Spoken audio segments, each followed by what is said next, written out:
I did 28 days in January. I did 22 days in February. February is a leap year, by the way, so make sure you put 366 on your 2024 calendar. If you didn't know that, now you know. I found out the other day because I told somebody 365, and they made it a point to like really correct me. It was a really weird conversation. My birthday's next year. Your birthday's every year.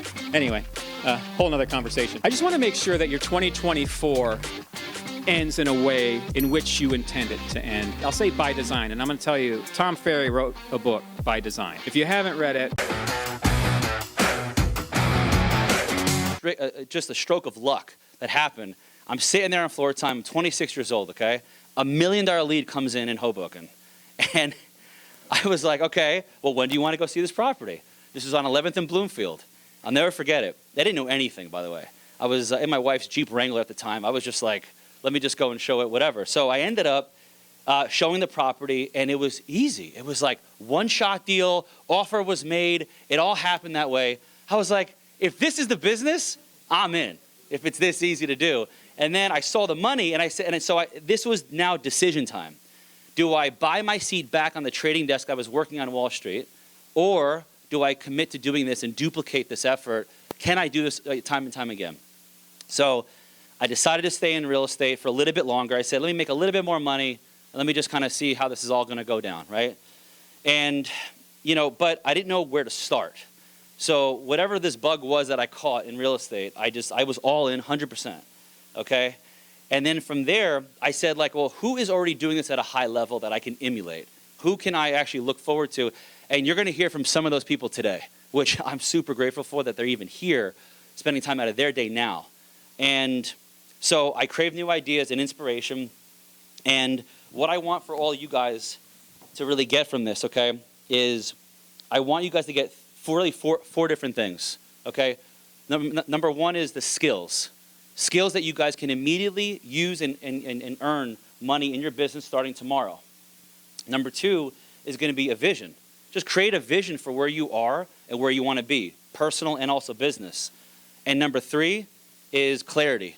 Just get super clear, because I don't know about you guys, when I'm clear on something, all of a sudden, all the action just starts. It just gets like that, right? And number four is the inspiration to take massive action. Because if you guys don't take massive action, none of what you guys learned today, none of what you guys hear today is going to really matter, okay? And so with that, I'm going to bring up our first sponsor, Monica from Title. Good morning, everybody. Hello. I see some familiar faces, some not. So I speak often in public. For some reason today, I got a little jittery. But excuse me if I stumble, but we'll be good. We're going to do this. So my name is Monica Reyes. I'm with Emerald Title. I am super excited to be a sponsor to help the Dean Clark Group and to help the amazing lineup we have that we're going to be speaking today. A little bit about Title. I know you all know what Title is. I love it. I think it's like reading a book on every single file. You get the history of everyone, you get through it, and then you sell. One of the things that I pride myself with Emerald Title is that we have an amazing back office, and that might not be so relevant on a regular transaction. When it's a buy-sell, there's no issues. But when you have a circumstance that shows up that you needed to clear, and you needed to clear quickly, that's when we play a valuable role in it. We have a CPA on staff. We have a member of ALTA, which is like you're in a jar. And we have about 40 years experience with clearing commercial work. So when you make that phone call, we will get there and we'll answer it for you. I'm available to you, I want to say 24/7, but maybe let's make 18/7 so I can sleep. But that's very important. I've worked with, I started like Dean. I went to school for genetic engineering. I made a right turn or a left turn. And I worked my way up from being a receptionist to now owning my own title company. I've worked with major brokerages, underwriters. I've built companies for real estate offices. But this one's personal. So when that happens, everything changes. And therefore, we go the extra mile for you. I often encourage you, like you said, take massive action right now, especially as we are in a difficult market.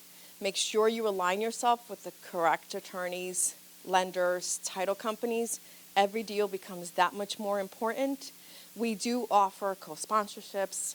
We do work with you on whatever you need to do to build your business up we have present owner searches for you. I'm going to say that so that could feed a seed. Do you know what present owner searches are? Anyone? So when you go to a listing presentation, or you have a buyer, and the listing presentation, which we're getting a lot of, estates, divorces, or you guys know your gut, something's uneasy, we can give you a quick snapshot of what's going on. Instead of going on 40, 60 years back, we do really quickly, and we do a 10-year look. So you kind of have an idea with is something you're going to pursue or not. Last week, we had a situation where it was a $2 million deal. The clients gave a POA to their attorney, and they left the country. They were on the verge, in November 1st, there would be full foreclosure. But the agent called and said, hey, should I take this? Should I market it? Should I do it? They had a very thin line, but they were able to do it, so it's possible. But it's a little tidbit for you to get ahead of it, of some resources that you may not be aware of that we can offer you. And with that, I'll leave you that. Thank you so much. I look forward to working with you. And then please take a water bottle on your way up. Yeah. Thank you. Thank you, Monica. All right, cool. Next up, we have Dean Scaduto from Cross Country Mortgage.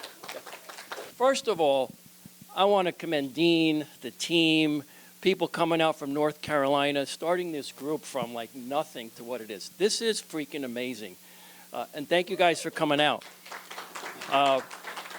So I got about 2 minutes left. There's a gazillion of me, mortgage people, just like there's a gazillion realtors, right? And I can't just, I'm in the business 20 years, I run a team. I just can't be that person. I have to be so much more, right? I got to be better than everybody else. Otherwise, I'm not going to be a preferred lender on Dean's team, on Paula's team, on Michael Hearn's team. I got to do it better, right? So the takeaway is mindset. You're all here. You have the right mindset. I have a couple of props that got me that mindset. The first is this timer. All right? In order to get on the Dean Clark team, I had to get past the gatekeeper, Jeff Anderson. And my first interview with Dean, I broke out this timer and I said, I got my 2.5 minutes, let's go. And I know that impressed him, and then, I had to do my job. All right? Michael Hearn, how did I get on Mike's team? Well, the flat Dean, okay? Michael, I think you'll remember, I'm in coaching. I had a coaching assignment. I had to go to 12 open houses, snap selfies with the realtors for my coach, and send it in. Well, I was on freaking vacation, so I couldn't do that. So we came up with the idea of a flat Dean. I sent them out to 12 realtors. I snapped the pictures, and I got it done, okay? It's just mindset, all right? So there's 4 things I want to convey that got me to where I am. The first is mindset. And I know a lot of people here know the other 3, but if you don't, it is coaching, okay? You need to be in some kind of coaching. That's why you're here. You need a mentor. I wish I found that earlier in my career. I'm only in my coaching company for 5 years. And the third is accountability. You need that accountability. I just got fined $500 last week for not doing what I'm supposed to, but it's okay. It went to charity. So I would be honored to interview for any of you to be your preferred lender on your team. Just hit me up. Have an amazing morning, because this is awesome. Thank you, Dean. Awesome. Next up, we have Beta Ligos with United Success Wealth Management. Thank you. Good morning, everybody. How are you? My name is Beata Ligas. I'm a tax strategist and one of the partners at United Success Wealth Management. We specialize in real estate investments. We work with real estate professionals. We are here to help you. You are the client. We want to help you. How we do that, and where do we get the experience? So my partner, Keen, who is in California right now, his parents are real estate professionals for the past 25 years in the San Francisco Bay Area. And through them, we have witnessed the good and the bad, the success and the ugly. So I'm here to tell you that we would like to help you in 3 ways. First way, you would benefit from creating a residual cash flow, residual income, which is important especially in market like this one. Secondly, we help real estate agents and investors to secure retirement and to have financial freedom and to enjoy your golden years, right? Because that's why you work hard now. And thirdly, we use tax planning and tax strategies to minimize your tax liability and to save more of your hard-earned money. We have tax strategies specifically developed for real estate agents and real estate investors, and I encourage you to come and talk to me or to schedule a complimentary consultation. On our website, there is a link to Calendly. Help us help you. Thank you, thank you. And yeah, they actually do know what they're talking about, so that's good. This next guest that I have, well, you've heard his name. He's around here now, and I'm going to take a little bit longer with this intro because I think it definitely warrants it. Jeff Anderson, I met Jeff about a little over 10 years ago at a Tom Ferry seminar, okay? This is back in the day. And Jeff is now our sales manager. But in between that time, Jeff, you just go pick his brain after this event is over, because this guy has a life story that I haven't heard. I mean, it's so rare to hear what he's been through and where he's come from, and to be financially free in his own way with his own investments. And then on top of that, he was living in the desert. His last year, actually, in sales, he sold $1.1 million of volume. That was 18 deals, okay? Just to show you how low the price range was back, when he was selling. And then he moved markets 500 miles away to a town called Roseville in California. And he built a team, literally from nothing, not knowing a soul, had no sphere, no database, anything, from 0 to 100 deals a year consistently, and it's still producing in 4 years. So with that, I want to welcome Jeff Anderson. That's a tough act to follow. Hey, so I need this for the... Okay, I'm being directed by the video folk that I have to speak in this. You should have seen, he was pretty livid. He's like, no, you get on that mic and you stay on it. All right, so listen, I need to do something real quick. Could we get just everybody to stand up? This is going to be a quick exercise. I really appreciate you bearing with me. Dean, if you could have that at the ready. Great. I see a lot of us have blue jackets. For those of us that have blue jackets, can you take your hands for me and just like hold a little ball right like in front of your chest? Yeah, just like that. Great. For anybody that's not wearing a jacket, could you kind of like just have your arms open a little bit more like this? Great. And anybody else that's left out, can you have your hands open wide like this? Dean, can you take a picture for me? Real quick. This is going to be great exercise. Let me know when you're ready. Good? Okay, good. You can all sit down. That's going to look like a standing ovation from me. I appreciate you all preparing for that. I appreciate you all participating in that. Look, it brings up the energy in the room, right, at the end of the day. So I had this whole thing mapped out in my head. What was I going to talk about as far as business planning and the numbers are concerned, right? I had this kind of epiphany, for lack of a better word. How was I going to bring this message down the mountain to the people, right? And then I heard one quote, and this quote was from a guy named Tony Topper. And Tony Topper heard this quote from a guy named Les Brown, and I'm sure he heard it from somebody else. And here was the quote. You don't get what you want, you get what you are. And I thought about that as it was kind of explained to me, like, you don't get what you want, you get what you are and who you are. So a little bit of personal information about me. I run, and I run a lot. I run more than people think I should run for insanity purposes, but I do run a lot. And I got to thinking, okay, I've never smoked. So this is going to be interactive, by the way. You guys can play along with me. So I've never smoked, so you wouldn't consider me a smoker. Fantastic. But I run a lot, so you would probably call me a runner. Fantastic. You guys are 2 for 2. See if you get the last one. I no longer drink. I quit drinking alcohol, so I'm no longer a realtor. Right. I appreciate you playing along with that, because you guys really do get that one. All right, so enough about that. Now that we got all of your attention, we're going to talk about this 2024 success plan that's on your sheets, all right? So Teddy was kind enough to print all of this, and I'm going to go through some notes because originally I had an hour and a half to speak, and then I was told I had 40 minutes to speak, then I was told I had 30 minutes to speak, and now it's like 2.5 minutes. So in closing, thanks for coming.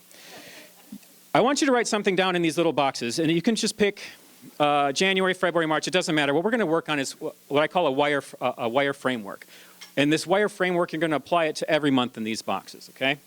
Something I want you to consider, and something that's been kind of on my mind over the last few weeks as I start to think about business planning for sales teams that I coach and sales teams that I manage, is deals, dollars, and days worked. So somewhere on your sheet, I want you to write down deals, dollars, and days worked, okay? Those are 3 metrics that I want you to start to consider as you build out 2024. Is it fair to say anybody except Danny Mandillo went to Starbucks this morning?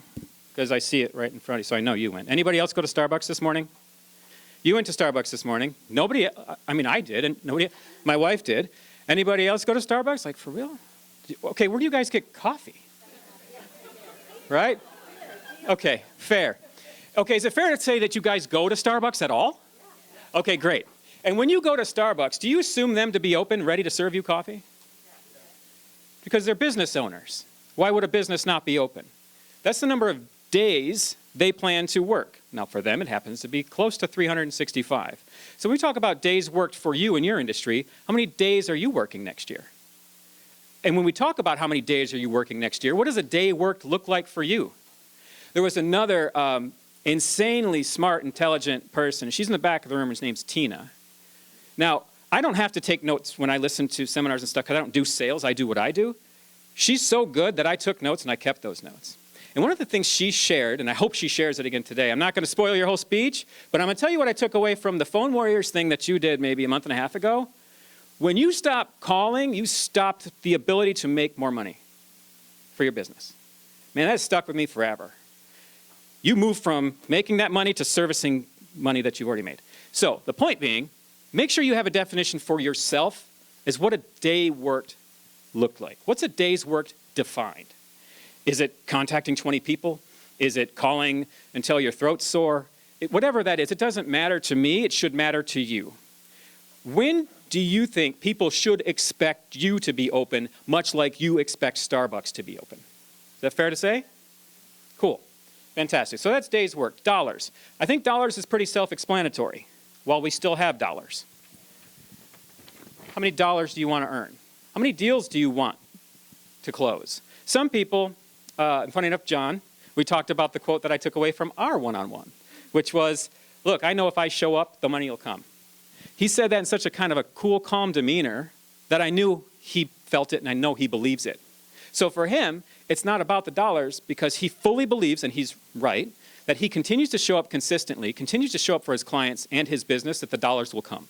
So maybe the number of deals for him isn't the big deal, maybe the number of dollars isn't the big deal, but the fact that he shows up daily, knows that that stuff's going to happen, that's what's important to him. So dollars, deals, and days worked. So in each box, I'm going to draw a square. I think I can pull that one off. This is your square, like that's January, February, March, whatever you do. I highly encourage you to create a little circle right here at the bottom left corner, and in there, you're going to fill it in with days worked. And this will be January. Who's working on January 1st other than Danny? Not to put you on accountability high here, right? So who's working January 1st? About 8% of this room. I find that interesting, but that's okay. That's now 30 days that you're going to work in January, assuming you take no other days off in January. Do you normally work every Sunday, or do you normally take every Sunday off for your family? Subtract those days as well. Keep subtracting those days until you get to the number of days you're going to work in January. Rinse and repeat that for every box. Now, we can't do it now because I don't have a lot of time because Teddy says I have 6 minutes left. What do I have? 22. Fantastic. Really? I appreciate it. All right. So you're going to hammer out days worked in each of those months. Now, once you, by the way, what are you doing with this sheet? You're mapping out 2024 now so that 2024 doesn't tell you how it's supposed to be. Okay? Keep that in mind. There are things that do happen outside of our control, like being forced to talk on a microphone for video, that we just roll with. We don't have a choice. Same thing in 2024, but at least you had a roadmap that says, oh, I guess I got to take this detour, but the map tells you how to get back on track, okay? So that's for 2024. That's the days worked.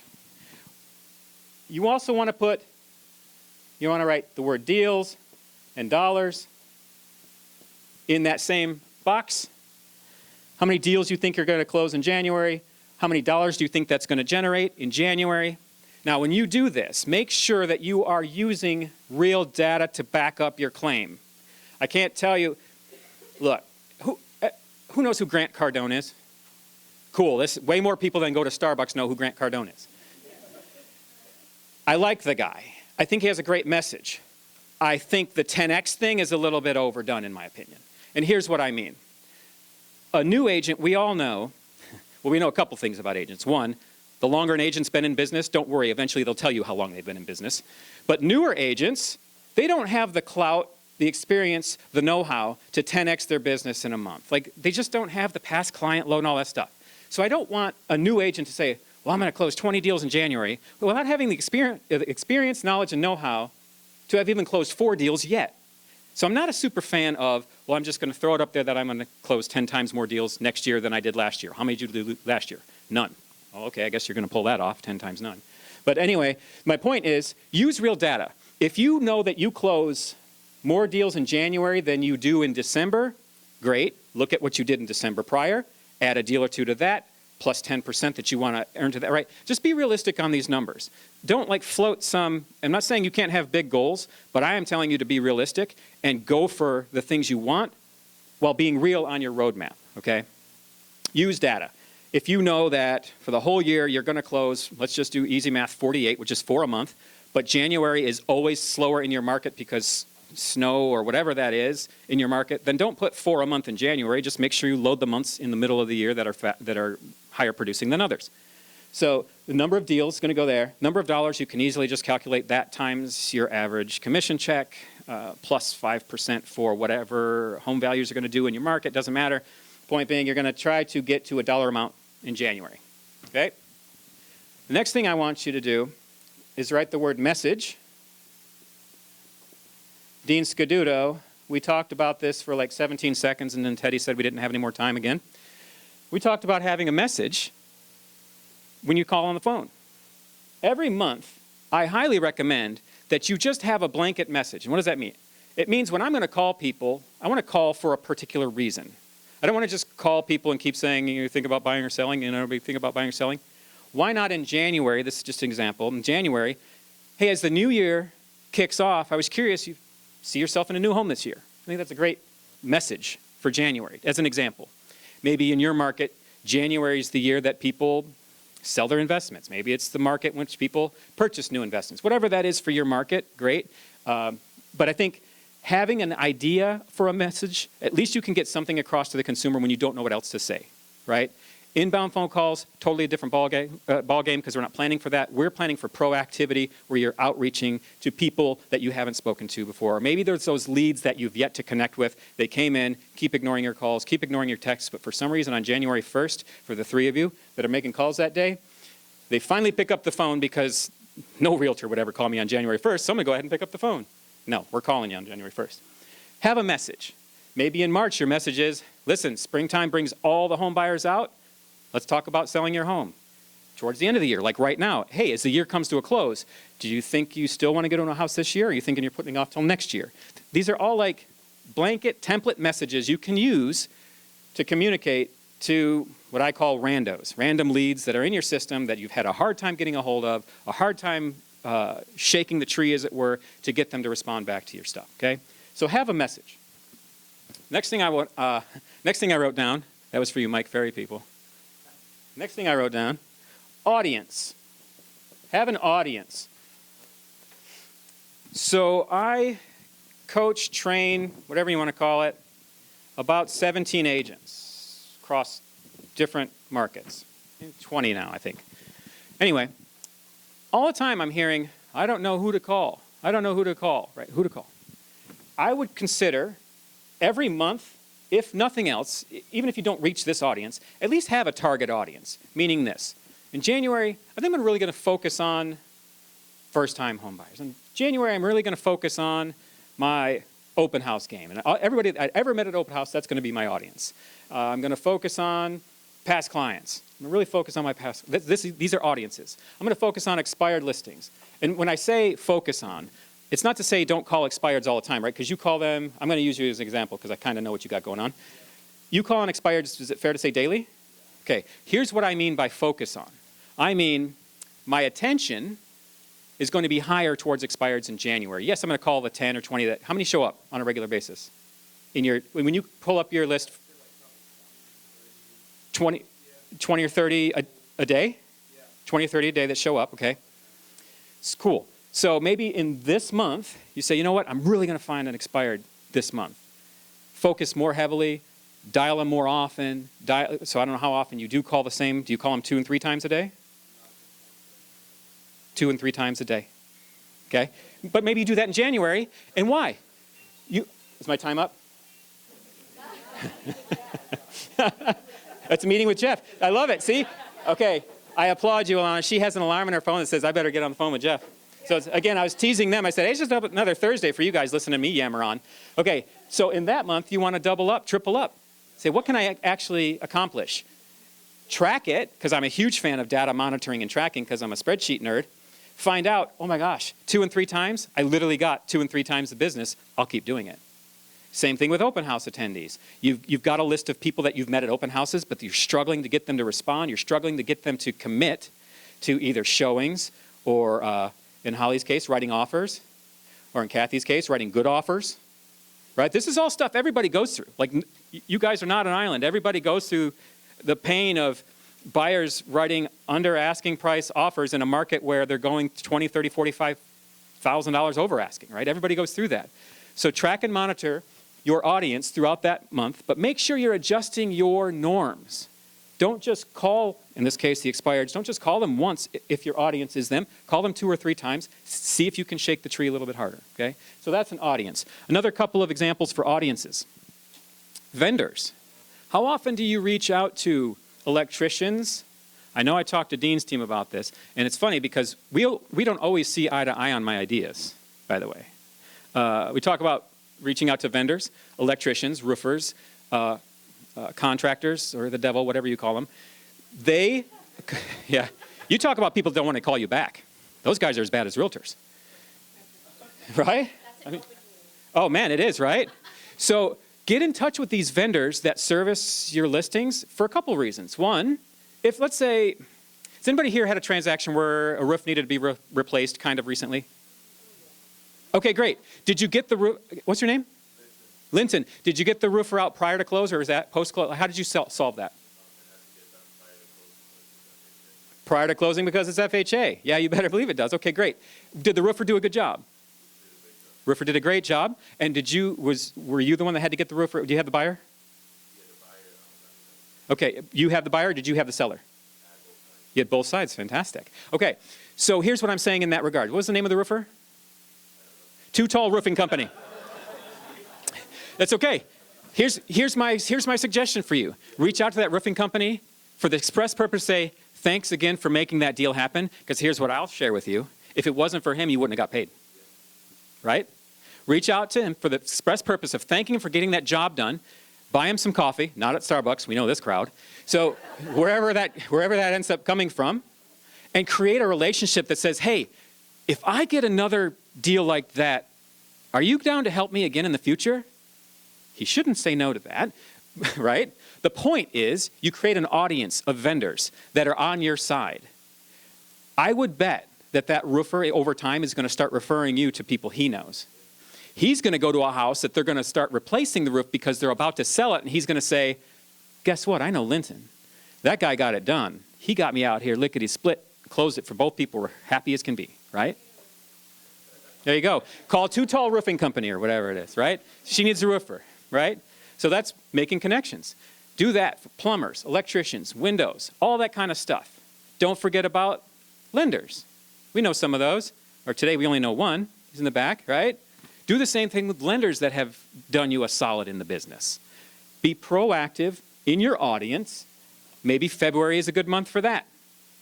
I'm going to reach out to my vendors, thank them, appreciate them. Don't forget to ask them for business while you're on the phone with them, right?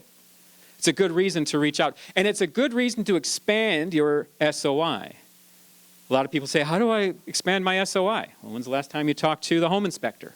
When's the last time So those of you in Jersey, from what I understand, you still have a lot of oil tanks in the dirt. They haven't figured that out yet, right? Can't you just take a shovel to everybody's yard and get this over with and be done with it?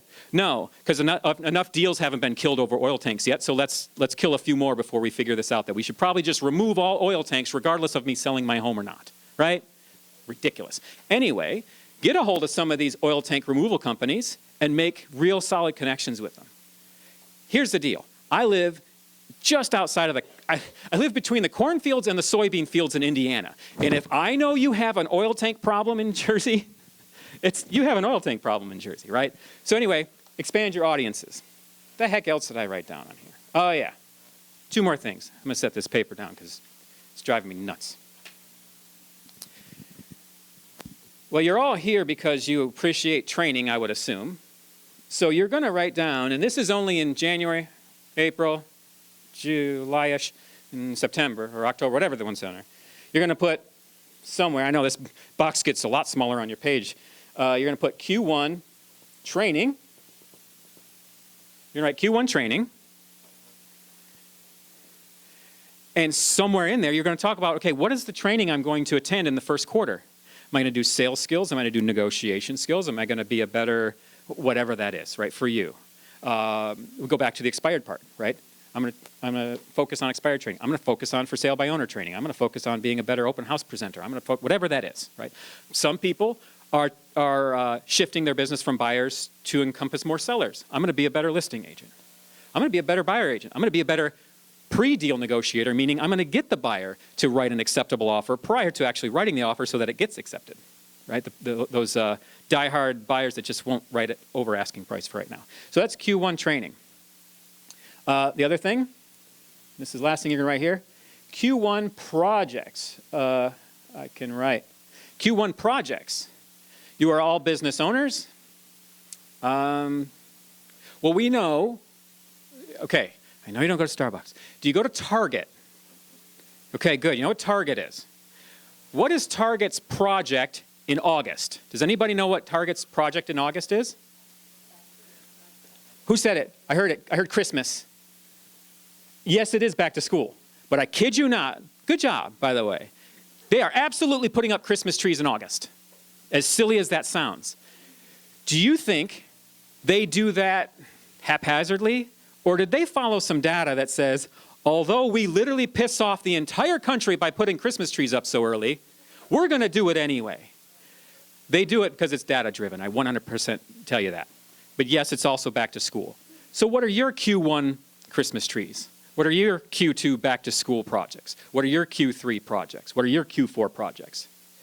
As we continue to map out all 12 of these squares, the purpose of this is to give you a roadmap of things that you look to accomplish in 2024. And why you want that is you want to make sure now, today is October 12th. October 12th, 2023, this year is going to end however this year ends. If you didn't have a map like this for 2023, whatever came up, came down, whatever ends up in your bank account December 31st, 2023 is what ends up in your bank account 2023. You can at least map out 2024 and say, this is what's going to be in my bank account December 31st, 2024. This is how I'm going to make sure that that happens.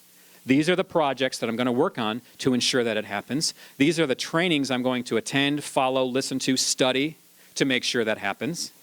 And at the end of the year, 50% more happens because either you get a little off track, you get distracted, then you get enthused again, and then you hit it hard again, then you get off track again, and you get back on track, you find some coaching, you find some accountability, whatever it is you do.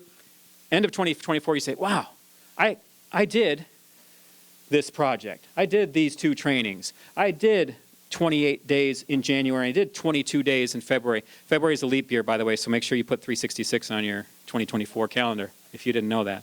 Now you know. I found out the other day because I told somebody 365, and they made it a point to like really correct me. It was a really weird conversation. Yeah, right. My birthday's next year. Your birthday's every year. Anyway, whole nother conversation. I just want to make sure that your 2024 ends in a way in which you intend it to end. Ends in a way, I'll say it. I'll say by design. And I'm going to tell you, Tom Ferry wrote a book, By Design. If you haven't read it, I've been coached by Tom Ferry for many years. I was a Tom Ferry coach for many years. I'll tell you, that book was phenomenal. And those two words, by design, I mean, he hit that one out of the park. I got to give him credit for that. Have 2024 end by design, okay? Don't have it be by default. That's no place to be. What do you got for time for me? You have 6.5 minutes. Fire away. Questions, concerns, worries. Short guy in the back, glasses. So if you call a prospect, do you leave a voicemail or no? Is that correct? Correct. What's the proper protocol for real estate agents? Okay. A lot of people have asked. All right, yeah, I got you. I got you. So do you want to hear my favorite voicemail? Yes. Okay. Before I give my favorite voicemail, for those of you who I've shared this with, does it get the phone to ring? Surprisingly, it does. Here's the voicemail. Ready? I call, ring, ring. Your call has been forwarded to an automatic voicemail system. Please leave a message after the tone. Beep. Hey, it's Jeff. Listen, I got your number from...